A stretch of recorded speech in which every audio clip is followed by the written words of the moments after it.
इस कहानी को रात में ना सुने और अकेले तन्हा भी ना सुने, और इस कहानी को दिल के कमज़ोर मरीज़ तो बिल्कुल भी ना सुने। तो चलिए फिर आइए शुरू करते हैं इस ड्रॉनी भूतिया कहानी को। कब्रिस्तान से किसकी चीखने की आवाज़ आती थी हर रोज़। एक बार गर्मी की छुट्टियों में अली और सायरा की बहन सानिया भी आई हुई थी।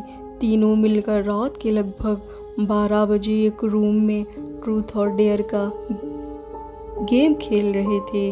अली सानिया से पूछता है कि तुम ट्रूथ लोगी या डेयर। सानिया डेयर लेती है और पूछती है कि तुम लोग कुछ खतरनाक करने के लिए तो नहीं कहोगे ना। इतने में वो खेल को शुरू कर देते हैं। अली, ये हुई ना बात, तो जाओ अब छत पर से घूम करके आओ और छत पर रखे गमले में से फूल तोड़ कर लाना, तभी हमें पता चलेगा कि तुम छत पर से आई हो। सानिया, छत पर से तो कब्रिस्तान दिखता है। नहीं, मैं नहीं जाऊंगी। अली और विक्की दोनों सानिया को छत पर जाने के लिए ज़बरदस्ती बोलते हैं। सानिया छत पर जाती है और जैसे ही गमले में लगे फूल की तरफ बढ़ती है, तभी उसकी नज़र कब्रिस्तान की ओर पड़ती है।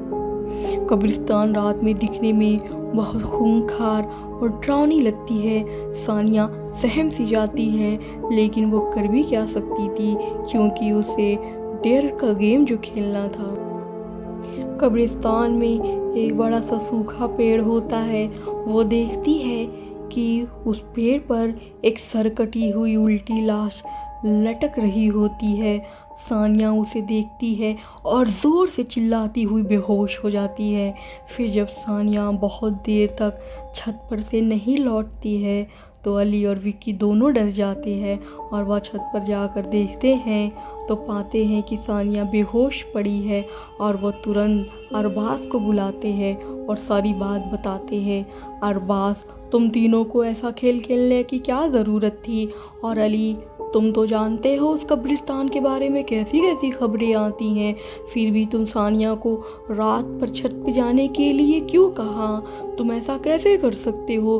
क्या तुम्हें कब्रिस्तान के बारे में कुछ नहीं मालूम कि वहाँ कैसी कैसी आवाज़ें आती हैं और वहाँ पे कैसे कितने रहस्य छुपे हैं? अली, सॉरी डैड, मुझसे गलती हो गई। अब हम आगे से ऐसा नहीं करेंगे और फिर कभी दोबारा ऐसा काम किया तो तुम दोनों को उसी कब्रिस्तान में छोड़ आऊँगा। अच्छा सानिया बेटा, ये बताओ तुमने वहाँ ऐसा क्या देख लिया कि तुम बेहोश हो गई?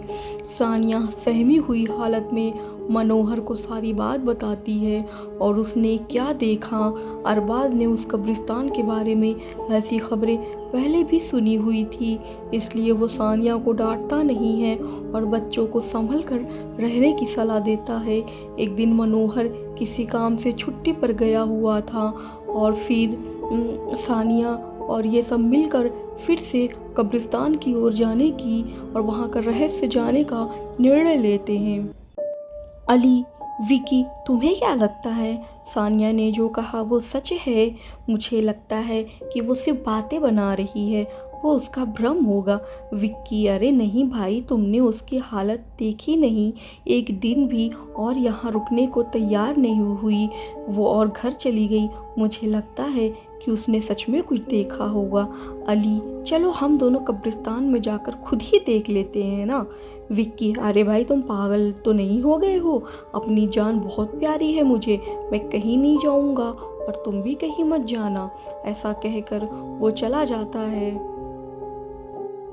विक्की के मना करने के बावजूद रॉकी नहीं मानता है और वो अकेले ही कब्रिस्तान की ओर चल देता है, लेकिन उसे क्या पता था ये उसकी ज़िंदगी का सबसे ख़तरनाक और आखिरी दिन हो सकता है।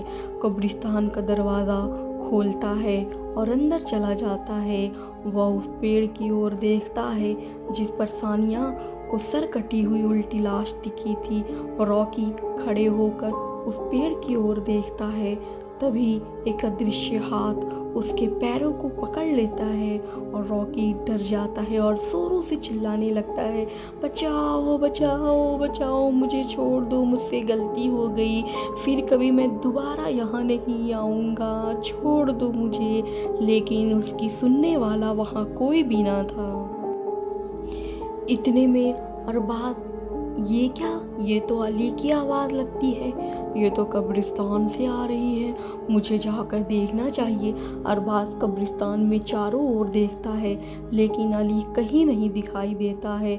वो घर लौट कर आ जाता है और विक्की से पूछता है कि बेटा अली कहाँ है। विक्की, पापा, मेरे बार बार मना करने के बावजूद भी रॉकी कब्रिस्तान में चला गया और वो जानना चाहता था कि सानिया जो कह रही थी क्या वो सच है या नहीं, और कब्रिस्तान के कौन ऐसे राज हैं। अरबाज, हमारे पास समय बिल्कुल भी नहीं है, जाओ घर के मंदिर में शंख में जो जल रखा है वो जल्दी से लेकर आओ, हमें रॉकी को खोजने कब्रिस्तान जाना पड़ेगा। विकी वो जल लेकर आता है। अरबाज और विक्की कब्रिस्तान में जाते हैं।